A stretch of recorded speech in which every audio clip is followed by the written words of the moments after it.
Alrighty, power steering delete on a 1UZ. This is how you get rid of the power steering, but keep the AC compressor on a 1UZ. Basically, you move the alternator up to the power steering spot.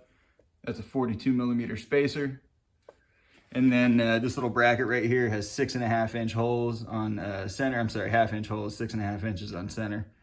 And it's just a piece of quarter steel angle iron. I might reinforce the front side of it, but it's super, super sturdy like that, and it doesn't deflect or anything.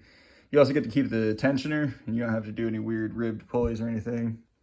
You get to keep the AC, alternator, lose the power steering, and then you also get to lose this pulley, which likes to go bad. It's about 300 bucks from Toyota. I'm not dealing with that.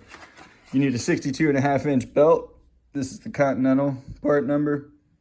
There's others, I don't know. This is 62.5 inches and it works. Tensioner's still nice and tight. And yeah, there you go. That's how you do it.